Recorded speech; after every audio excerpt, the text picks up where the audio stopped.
Malalim po ang naging baha sa ilang barangay sa Parañaque at Las Piñas itong weekend, dulot din ang hanging habagat. Naging pahirapan ang pag-rescue sa mga residenteng natrap. May unang balita si Bea Pinlac.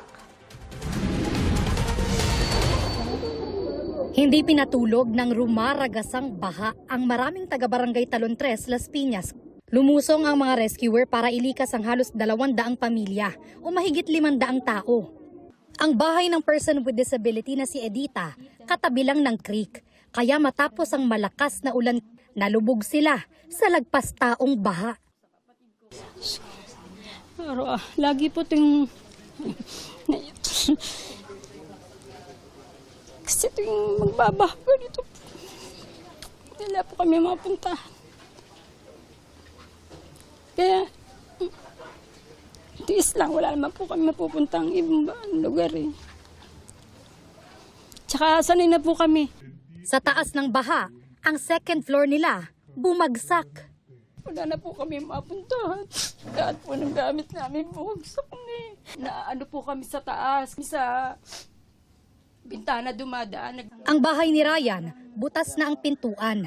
Ang loob daw nito, pinasok at talagang nalubog sa baha. Masakit po kasi siyempre nagpapakahirap tayo, nagpapagod tayo para magkaroon tayo ng mga materialis na ganito, para may taguyod natin yung mga pangangailangan ng anak natin. Tapos sa isang iglap, isang gabi lang, wala na kagad lahat. Bahain po yung lugar sa amin kasi nga po yung halos mga nakatira po doon ay nasa tabing creek, kaya nasa sila ng danger zone sa lugar po namin. Kaya yun po yung mga pinapriority namin na ma-rescue. Mahirap po kasi yung lugar na yun dahil yung ragasan ng tubig palabas papunta sa may nakalsada namin. Maraming pamilya ang nananatili pa rin sa evacuation center ng barangay.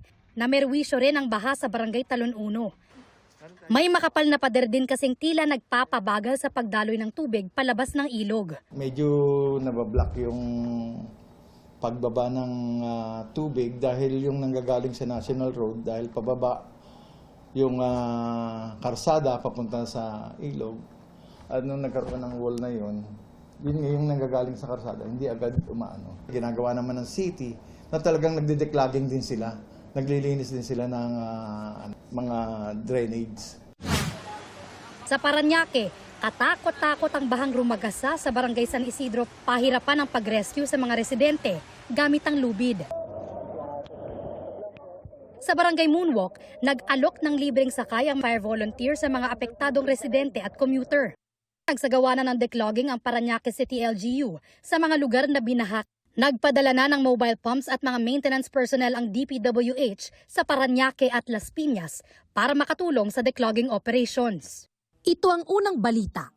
Bea Pinlac, GMA News.